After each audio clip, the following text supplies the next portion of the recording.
virtually everything that has happened to you has been part of a pre-planned program with the object in view of breaking you down, or... Well, I should maybe not totally, but I wouldn't be surprised if it's total. I'll put it that way.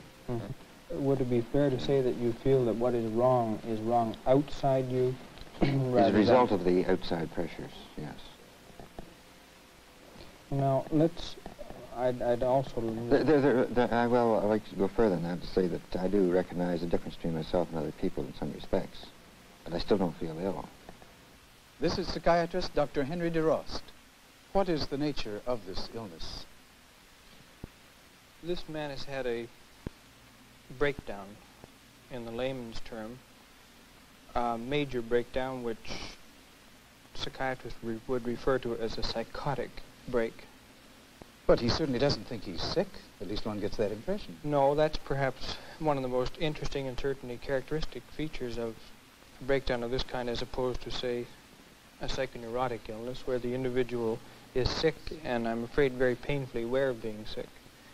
The psychotic individual certainly doesn't feel well, but he doesn't attribute the way he feels to something going on inside, but he projects it onto the world around him. And organizes this very complicated organization. His whole perception of the world becomes completely different. And as a result of that, when he's walking down the street, literally everything he sees, everything that people do, he sees a group of people standing, talking, they're talking about him. If someone laughs, they're laughing at him. And quite naturally, he puts this all together and refers to this as the organization. Have you any idea why this sudden surge of this program occurred a month ago? Why then, instead of a year ago or 6 months ago? I was ready to be taken, to put it crudely, at that time, I imagine. That's when they decided that I was ready for it. They decided that you were ready? The organization again, or for this, I refer to it as the organization. And what would indicate to them that you had suddenly become ready to be taken? They know. They know how you feel. They know the workings at that point, and they know enough about the workings at that point to know that I can be taken. I think the organization is very highly organized. And that I'm part of it. That's right. And the whole hospital staff? That's right. What about the other patients? What other patients? On the ward. I don't believe there are any. There are no other patients on I the don't ward? believe there are any. There actually, I shouldn't say there are no other patients. There are not any. There may be. I don't believe there are any patients on the ward. In other words, the people around you are disguised as patients, or acting as patients. Yes, well... It means, of course, that a tremendous number of people and a tremendous amount of energy must be being expended... And this bothers me, yes. ...in this program for your benefit. Yeah. Well, this is where, you know, this is the point where I have conflict, of course, but at the same time I have to think of myself. I have only one life, and therefore I can't think too much about the other part. I absolutely can't, otherwise I can't. I have to know it, but just don't attach any emotion to it. This is self-preservation. That's all it is. Do you feel then that the object or the result of all this might be your destruction? Mm-hmm. This is the goal or aim of all this activity? That's right. Mm-hmm. How do they communicate with you? They were, or are, my friends, most of them. I just like to leave it like that. Friends is sort of a strange word to use for people that you believe are actively engaged in your destruction. I need somebody. And what of these friends? How did they see his breaking down? This is his friend and employer. It was apparent that he was not feeling very well. Physically, he seemed to be failing slightly. And in addition, when I started to talk to him on a personal basis, it turned out that he had a feeling of persecution. He referred to they. They were after him. They were going to change him. And he had a great fear of this.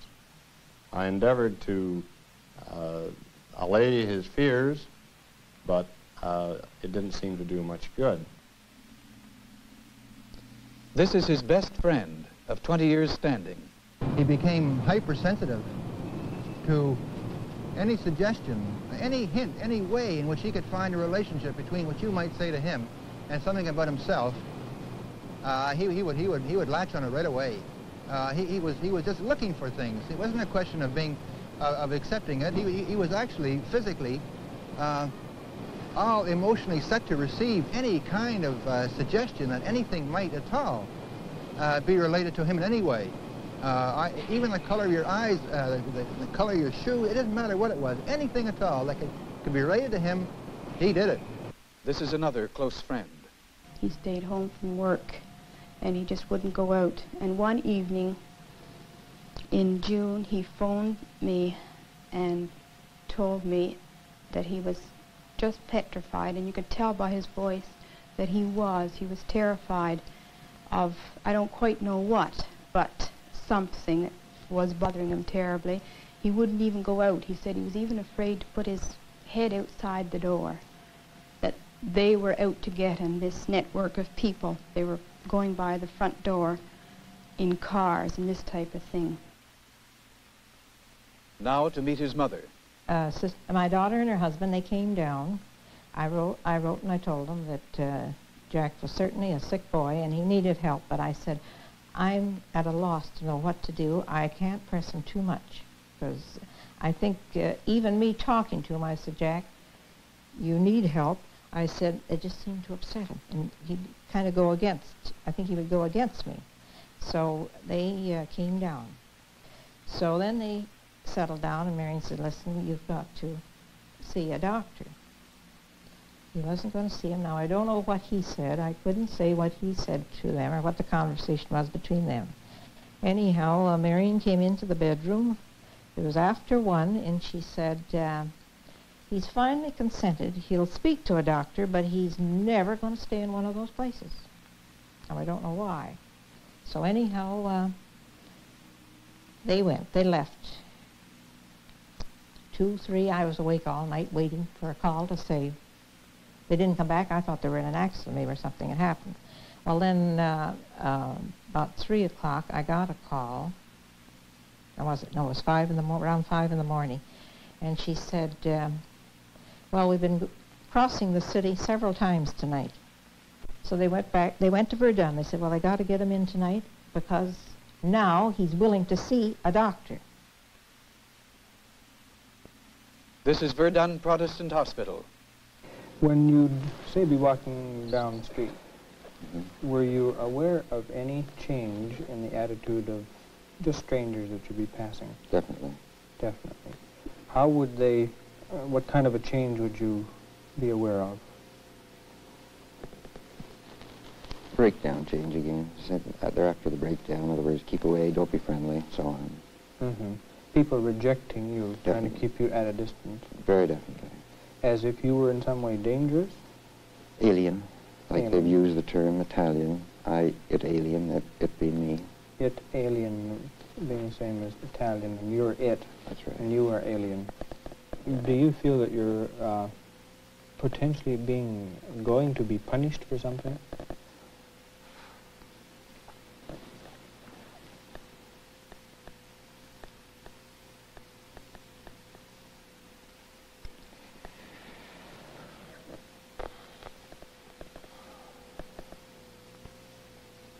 I'm either going to punish myself, by my own mechanism, chemical mechanism, or whatever you want to call it. Or I'm going to get that plus an outside punishment, which I don't know, reprimands of some kind or another, although I've been informed that they would be of a psychological nature. In other words, it'd be direction, guidance rather than reprimands, although I don't know, I'm prepared for both. At least I'm trying to prepare myself for both. Mm-hmm. Who did you feel was responsible for this? These gentlemen or these individuals who you referred to before, this group. If you went to Toronto, the same situation would exist? Or Yes. Quebec City or Ottawa, New York? That's right. It would be the same. Well, Virtually where you went. in other words, I'd be surrounded, in effect. Without me knowing it, I would be surrounded. In my present state. Yeah. Later, perhaps not. Perhaps so. I don't know. Perhaps to some extent I would be. Or for a while I would be completely surrounded, and gradually they'd move off and let the other people drift in and normal, so on. But I think that if I went now, yes, I'd be surrounded anywhere I went. Do you feel during this period even more acutely aware of things yes. going on around you? Mm-hmm. Much more? Depends on the time. Depends how excited I get. Mm-hmm. Would it be possible for you to get angry enough to retaliate?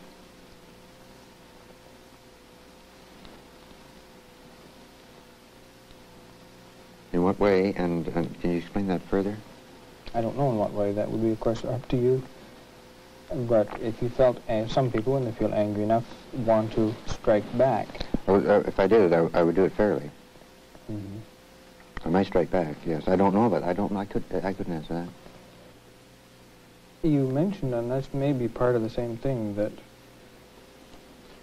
you had, before you came in, a fear of losing control. That you might, as a result of losing control, harm yourself or someone else. That's right. I did mention this to a person, yes, I did. Were there any particular people that you felt you might be harmed by Yes, this loss mother. of control? Your mother. Just possible. I didn't think I would. I didn't want to take a chance. Yes. Might you have hurt yourself? I might, yes, definitely. Mm-hmm. Were you being in any way... I don't know. I want to go back on that. I say definitely. I'm not sure. That's a pretty hard question to ask. I don't know. I don't know. Again, I don't even want to think about it at the moment. Oh. All of this, I gather, then, would have been the result of this pretending and acting and dramatizing that people have been carrying on around you. That's right. How do you see all this ending? Or what do you see as the outcome? Did I not answer that? Well, yes, sure, although it's such an important thing that if you can just make even a tentative, however guarded, attempt.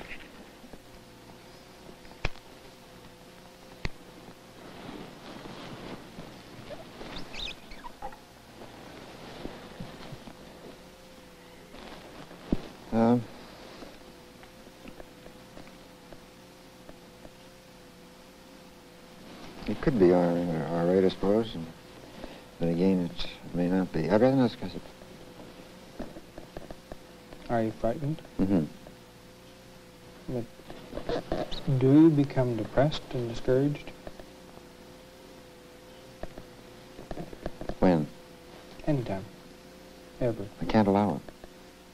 I do. I know I'm there, but I don't. I have to go on to something else to get out of that situation. What? I have to bury that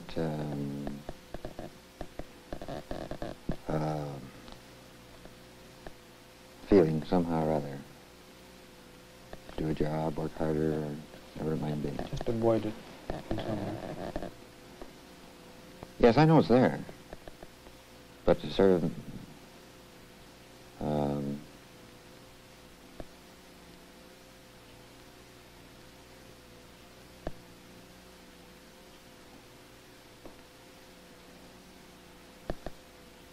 somehow manage to dispel the feeling. Has the feeling ever become intense enough that you've had any self-destructive ideas or impulses? I'm too much of a coward for that at the moment. That's the only reason. Otherwise you might have feelings of this kind. Yeah.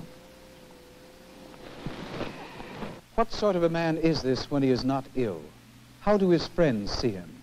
What can he look forward to being again once he begins to hope again?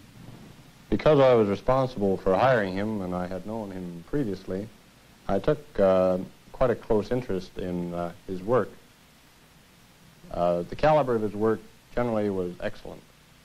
He worked in a number of different areas of our operation.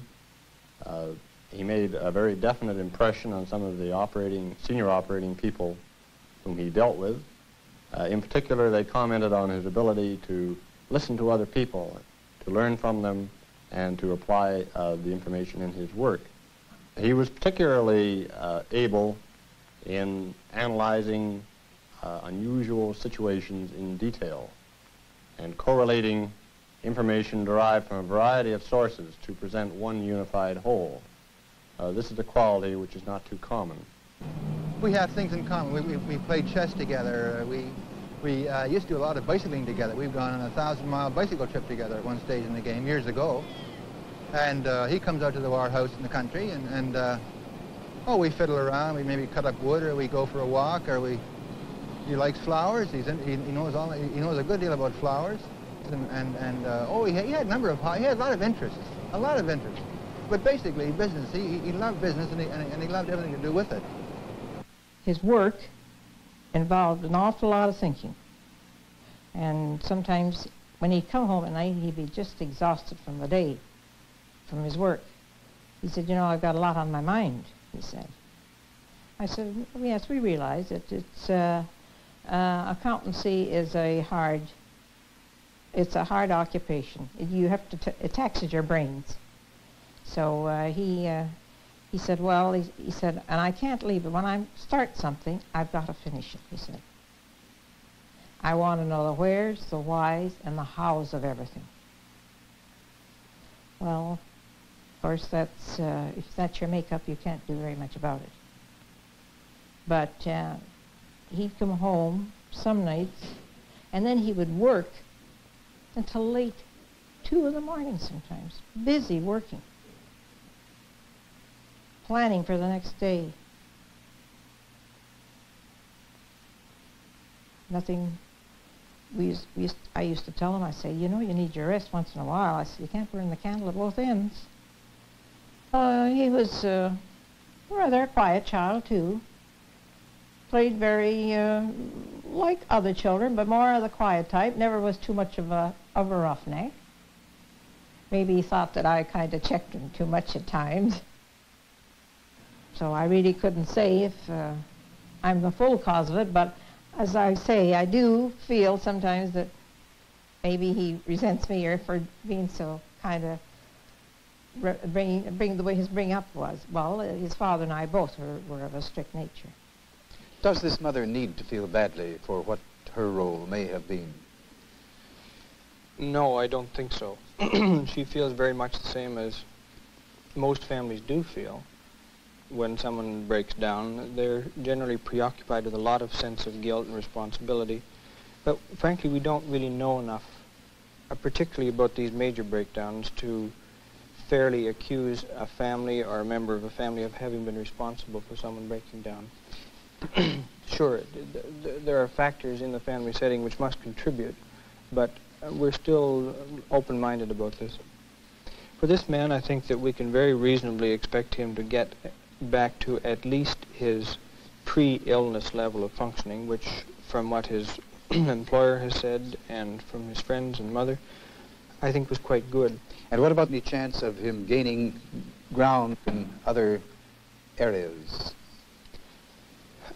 This is a little paradoxical, and that doesn't always happen, but I certainly have had patients of my own who I think I could quite genuinely say were better as people, function better, were less disturbed by their conflicts after they've had a breakdown than they were before. Because as a result of having the breakdown, they have to look at a lot of problem areas, and they get help with them, and in many instances really do better than they had before they ever became ill.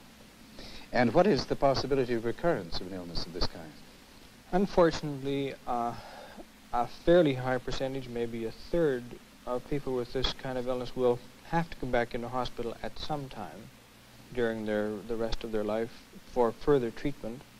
But when one compares this with a great many physical illnesses, this isn't such a bad record. Is it reasonable to say that the increased recognizability once someone has gone through this makes it possible to get them better quicker? The patient themselves recognize when they become ill again, and a great many of my patients will phone me or come to the hospital and ask for further treatment when they themselves recognize that something has gone wrong again. Well, now, people of this kind, are they treated only in a mental hospital? No. More and more it's possible to treat a patient like this at home or in an outpatient department, sometimes in a day hospital or night hospital. Occasionally, and still fairly frequently, it's necessary for the patient to be in hospital for a few weeks during the acute phase. But more and more the hospitalization phase is less and less the important part of treatment. Now we see this man again, almost well, almost ready to go out into the world again. What kind of plans have you got?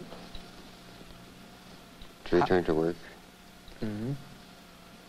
initially, and get myself sort of reorganized at work to some extent, not too much. But I anticipate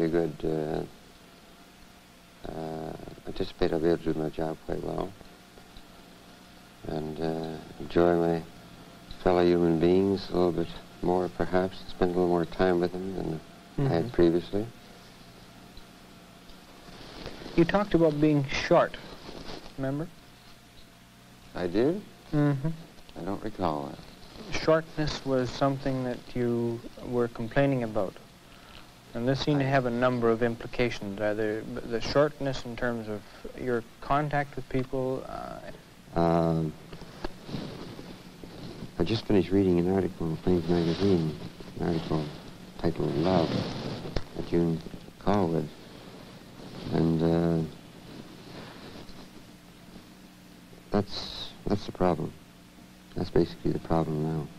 For you? For me. Now, or has it been? Always been. Always been. Yes. And in what, can you tell me a bit about that? Mentioning what I sort of had already been thinking very deeply about prior to reading it. My home environment, I think, deprived me of quite a bit. At the very early stages, not later. I do feel that's where the trouble starts, and unless I can pick this up now, I may be in trouble. You talked about going back to the age of 2. Yeah. And perhaps you meant that the organization's aim was to break you down to the point where you would start all over again. I may be all wet there, but this was a feeling that I had. Yes, that is correct. I think I even said that. Yes. Mm-hmm. Yes, quite right. In other words, I was just going to be sort of starting up, age 6 months or less or something like that, and and they were going to teach me sort of all over again. Once more, I got to go through all this again. You had the feeling that this was somehow all prearranged and planned. Do you recall that? Yes, I recall saying that. I cannot recall just at the moment. Now, maybe a little later I might be able to recall it. But for the moment, I can't recall there's some parts of it that are missing right now. This isn't too surprising, because I think when a person has had a breakdown, quite often the kind of feelings and ideas that they have had when they were acutely ill subside. And when they've recovered, a lot of it becomes quite vague, almost like a dream. When I'm at my best, I do sense this love of other people and this communication with other people. At that time, I know that I am at my best. And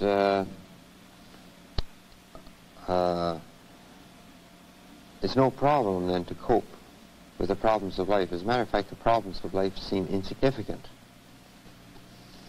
Now that you're practically near the end of your hospitalization and are spending more time out of the hospital, say, on your long weekends and so on, what is this feeling of being here part of the week and out part of the week in terms of meeting other people?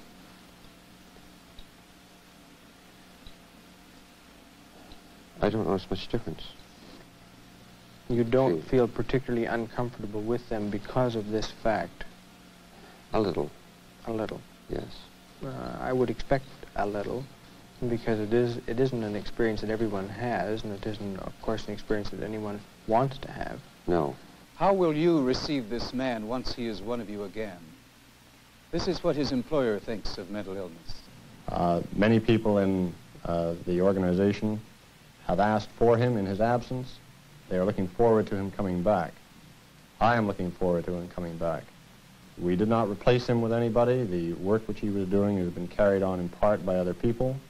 When he returns, we feel that after a reasonable period of time that he will be able to regain the position that he was in before, and that we will have an excellent man working for us. Mental health is a problem in that too many people will not accept mental illness in the same way that they will accept the physical illness. Generally, in my company, we do not feel that way. People are not looking on those places as they used to. And I grew to be that way myself since this has happened. Well, before I was beginning to see more and more, too, that it's a sickness like anything else, and it's got to be taken care of, and there's no distress to anybody. It can happen in the best of families.